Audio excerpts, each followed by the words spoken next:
America's schools are in the final weeks before winter vacation, and they will tell you they need a break.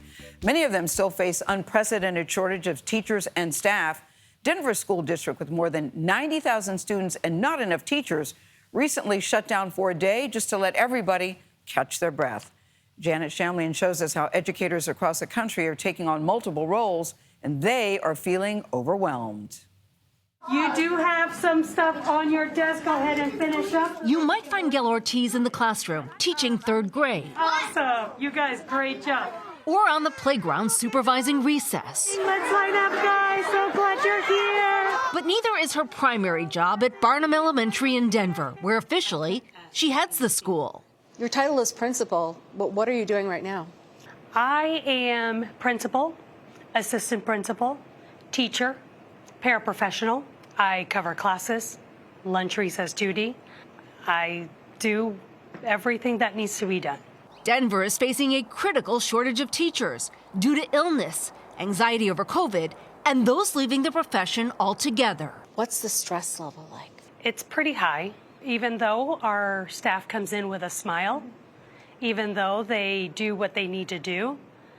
They're feeling it. That's why the hallways went dark recently. Superintendent Alex Marrero closing the district's more than 200 campuses for an unprecedented mental health day. Every teacher has become a social worker and guidance counselor. They weren't trained to do so, right? So everybody is now going well beyond the scope of mathematics or literacy, and they're asked to do a little bit more that they haven't received the training for.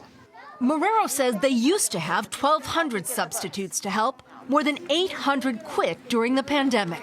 It's not just here in Denver. Burnout is fueling shortages of teachers and staff, like bus drivers and cafeteria workers in schools all across the country. A principal in Newark, New Jersey, is also the morning crossing guard. Come on, guys.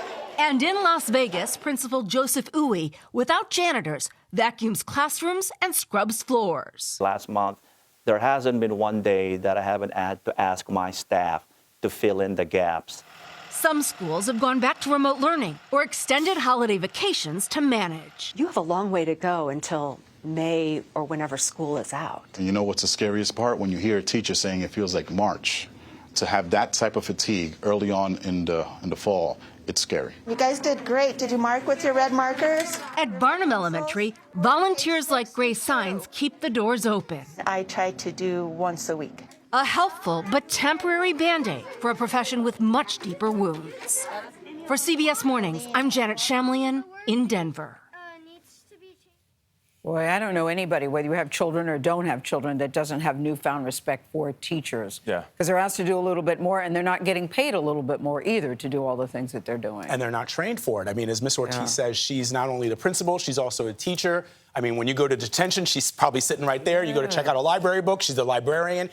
It's really, we're asking a lot of our teachers, and it shouldn't be like that. As we do our holiday shopping, consider the teachers. That's right. And I'll encourage you, when you see them, a simple handshake or even a hug, followed by a thank you, will go a long way. Please don't buy your teacher a mug. A gift card. Let them spend it wherever You're they right, though, Nate. It's important. I remember very every important. teacher in my life, at every grade, there was at least one that stays with me. They're superheroes, that's for sure. Exactly right. All right.